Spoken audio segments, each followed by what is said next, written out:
Türkmenistanyň prezidenti Gurbanuly Berdimuhammedow paýta taýýarlamak boýunça döwlet borçnamasynyň noýabr aýynda ýerine ýetirilendigini öýlan edendigine garamazdan paýta ýygymyny 25-nji dekabra çenli tamamlamagy tapşyrdy. 16-njy dekabrda döwlet başlygyny Aşgabat şäheriniň we welaýetlaryň häkimleriniň gatnaşmagynda sanly video araýatnaşy arkaly nowatdaky iş maslahatyny geçirip möwsümleýin owa hojalyk işleriniň barşy barada hasabatlary diňledi. Türkmen Döwlet Habarlar Agentliginiň maglumatynda bu hasabatlaryň jikmejikleri aýdyňlaşdyrylmady. Maslahatyň çäginde prezident Aşgabat şäheriniň we welaýetlaryň häkimleriniň her birine aýry-aýrylykda goýça meýdanlarynda galan paýta hasylynyň 25-nji dekabra çenli doly ýetkisiz ýygnalyp alynmalydygyny tapşyrdy. Şeýle dol paýta öndürjiler bilen tapşyrylan hasyl üçin gutornukla hasaplaşyklaryň öz wagtynda geçirilmegini üpçün etmelidigini hem nygtady. Ýatlasak Türkmen lideri 8-nji noýabrda geçirilen ministrler kabinetiniň giňişleýin mejlisinde ýurdun ähli owa hojalyk işgärleriniň paýta taýýarlamak baradaky şertnamalaryň borçnamany ýerine ýetirendigini aýdyp, döwlet harmanyna 1 milyon 50 000 tonnadan gowrak hasylyň tapşyrylandygyny öýlan etdi. Berdimuhammedow eden soňky çykyşy Azatlyk radiosynyň ýurtda paýta ýygymynyň dowam edýändigi we goýça hasylynyň pes bolan baradaky maglumatlaryny gytaklaýyn tasdiklady. 25-nji noýabrda Lewap welaýetinde idare kärhanalaryň işgärleriniň, studentleriň we eskerleriň paýta ýygymyna mejburi gatnaşdyrylmagynyň we ýygym üçin pul ýygnamak işleriniň dowam edýändigi ma'lum boldy. Olar goýça meýdanlarynda ýok paýtany ýygmaga mejbur edilýär. Meýdanlarda her gektardan iň köp 20 kilogram paýta çyksa-da, bu ýere azyndan 50 sany adam eltilýär. Ýygyrýaly paýta ýok, howa bolsa bu diýaly diýip Azatlyk radiosynyň Lewaply habarçysy gurrun beripdi. Şuňa meňdeş maglumatlar ýurduň beýleki regionlaryndan hem gelip goşupdy. Mundan ozal awgust-sentýabr aýlarynda Azatlyk radiosu ýurduň käbir regionlarynda bu ýyl goýça hasylynyň pes bolandygyny, köreklemedik, iňe gany ösüp bilmedik goýçalaryň gunçalaryny döküp başlandygyny habar berdi. Azatlyk radiosynyň hökümete ýakyn çeşmesi bu ýyl ýurduň paýta meýdanlaryndaky hasyl ýetmezçiligi bilen baglykda owa hojalyk we daşky gurşawy goramak ministrliginde howsalaly ýagdaýyň dowam edýändigini 31-nji oktýabrda gurrun beripdi. Hususan da Mary welaýetinde ýagdaýlar gözüňi borçnamanyň 30% goloýynyň ýerine ýetiriljekdigi aýdylýar diýip, howpsuzlyk ýagdaýlar sebäpli gizlilik şertinde maglumat beren çeşme aýdypdy. Bu aralykda has takygy şu günler Ahal welaýetinde paýta plan borçnamasyny ýerine ýetirip bilmedik kärenneçileriň prokuraturada soragy çekilýändigi habar berilýär. Olardan ýerine ýetirip bilmedik paýta plan borçnamasynyň özüne pul tölemek talap edilýär. 1 tonna paýta üçin 1500 manat nagd soraýarlar diýip Azatlygyň ahally habarçysy 17-nji dekabrda gurrun berdi.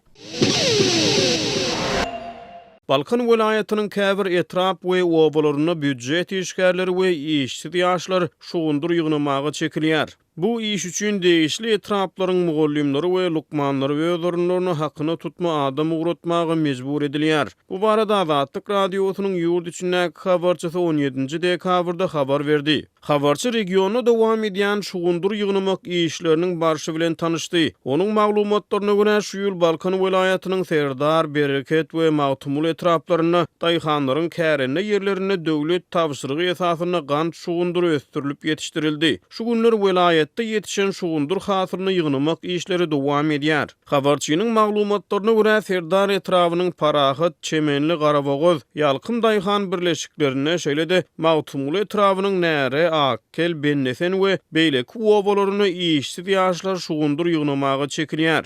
Büdjet işgärleri ýerden faqat onu çeni döwlet edaralaryna işläp, soňra hasyl ýygnamagy mejbur edilýär. Büdjet işgärleriniň hataryny mugallimlerden we lukmanlardan öz orunlaryna derek şugundury hakyny tutma adam uğratmak ýa-da munyň üçin olardan öz işleýän edara ýol başçysyna pul bermek talap edilýär. Büdjet işgärleriniň orta gatlygy ýagny mugallimler we lukmanlar şugundur ýygnamak üçin öz orunlaryna hakyny adam tutup uğradýarlar ýa-da her gün öz başlyklaryna 20-30 manat aralygyny pul bermeli bolýarlar diýip Azatlygyň habarçysy aýdýar. Onuň maglumatlaryna görä şugundur ýygnamak işleri bilen baglylykda ýol başçysyna pul beren ýa-da hakyny tutma adam uradan mugallim ýa-da lukman öz esasy işini adatdaky ýaly gatnaýar. Mollumyň ýa-da Lukmanyň pul bermegi onu öz işinden azad etmeýär. Olardan dolu iş wagty işine gelmek talap edilýär diýip azatlygyň habarçysy ýurt içinden habar berýär. Maglumat üçin aýdylsa dünýädäki umumy tejribelere laýyklykda mugallimler ýaşlara bilim bermek bilen meşgulanýar. Lukmanlar bolsa ilatyň saglygyna seredýär. Ýöne Türkmenistanyň dürli regionlaryny azatlygyň habarçylarynyň maglumatlaryna görä olar döwletiň gödäwçiligini öz işlerinden daşgary şuundur ýygmak we şuňa meňdeş beýleki oba hojaluk işlerine de goşunt goşmaga mejbur edilýärler. Halkary hukuk töpürleri Türkmenistanyň oba hojaluk puwdagyny mejburi zähmetden peýdalanylmagyny tanqid edýärler.